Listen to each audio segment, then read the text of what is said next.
6 granddaughters. Papa was the only grandfather I ever knew. We spent many wonderful times together. He always said that I needed to be a banker when I grew up because of how much I loved money. I'm not sure what I want to be when I grow up, but I hope to make him proud in whatever I choose to do. There is a verse in the Bible that speaks of a father's wise advice. Proverbs 4:1 and 2. My children, listen to me. Listen to your father's instruction. Pay attention and grow wise, for I am giving you good guidance. Verse 4 and 5. My father told me, take my words to heart, follow my instructions, and you will live. Learn to be wise and develop good judgment. Papa was the wisest man I knew. He taught me how to draw and paint and how to wiggle my ears. I'm only one of the 6 granddaughters who learned how to wiggle their ears. I'm so blessed to have a grandfather like Papa.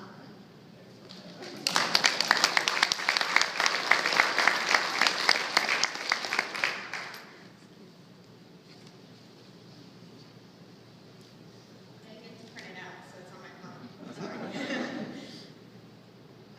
For those of you who don't know me, I'm Emily. I'm Jake's 4th granddaughter. When I think of how to describe my grandfather, and I think all of my cousins and my sister can agree, he was the most indulgent pushover of a grandfather there ever was. I don't think we ever heard the word no. So, as children, my sister Rachel and I would spend weekends in Mandeville when they lived in Beauchene. And from riding around on the golf cart to breakfast at the club, feeding the ducks, whatever we wanted to do, Pop was there right along with us. Even if it was slightly dangerous or illegal, like riding around strapped into where the golf bags go. Grammy really lost her mind with that one when she found out 20 years later. So I was trying to think of something to say, a story to share about my grandfather. And this is one of the biggest moments in my life, and one of my happiest times, was when we would spend time on the sailboat with Grammy and Pop. And Rachel and I, my sister, were spending a couple of nights, and we were in Big Lagoon, and we had this brilliant plan to swim from the boat to the beach.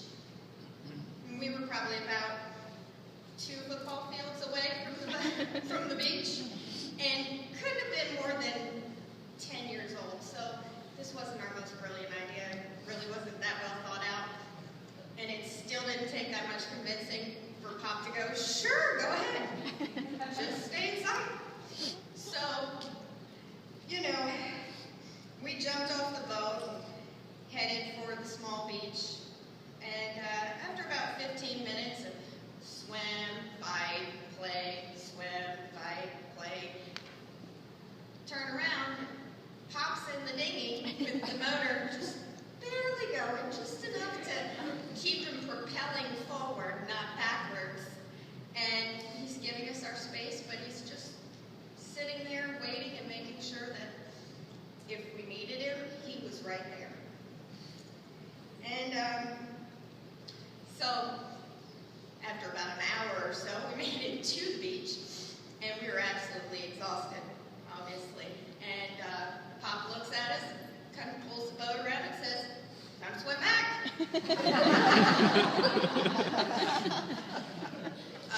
He didn't say no when we asked him to bring us back in the boat. So now that I'm looking back on that, it seems like the perfect example of who my grandfather was to me and to a lot of other people in our lives. That, he sometimes faded in the background, but he was always there, with motor just a little bit going, ready to jump in if you needed it. And that's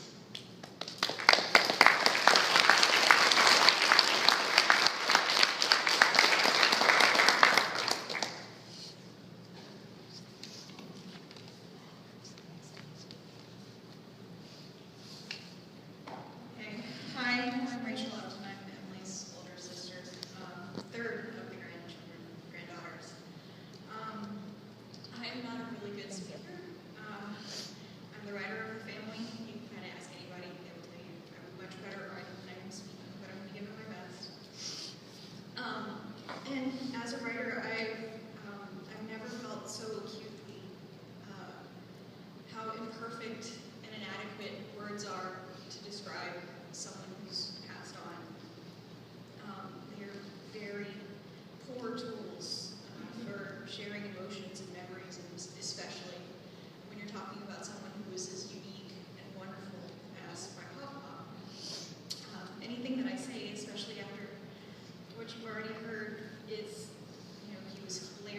was amazing, and now he's gone, and that is awful. It is really awful.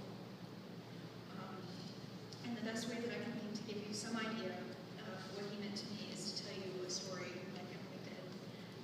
Like Emily's, the story is on the boat, and I'm going to keep it brief because I don't want to cry.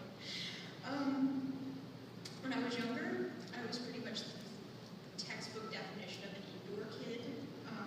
I lived in books. I didn't play sports. I didn't socialize. I remember the day that Mom gave me Roald Dahl's Matilda better than I remember my first day of school. So when I found out that without discussion, Mom and Dad had agreed to let Annie and Pop take us on a trip down the Intercoastal Waterway, I freaked out because I did not have enough books for this. And so Pop and Yemi, though, they insisted, because they were a unit and they were very, they wanted us to have this experience. And so it was settled. And so despite my best efforts to the contrary, I went on one of the best and most wonderful trips, one of the best experiences I've ever had in my life. It was absolutely perfect. And with Pop at the helm, we anchored in a lagoon and we saw the blue angels fly over us while we had stingrays swimming in the seaweed below us, and just we anchored next to a wreck boat that looked like a ghost ship out of Nancy Drew, and Pop told us, oh, you better look out for something, you never know what might swim over there at night. Me and my sister and I hung off the bow as dolphins surfed next to the boat, next to the bow, and we actually got to reach down and touch them, and it was so awesome that when I got back and tried to tell my friends in school about it, they thought I was lying. So that trip was kind of a watershed moment for me, because it was my first inkling that the stuff in books was not the best that life could be, that life could be something better. It kind of was my first step out into a larger world, and that trip remains in my days so perfectly preserved in my memory as just this incredible, incredible experience that I had with two of my favorite people, three of my favorite people in the world. You count Emily, who is not one of my favorite people. We actually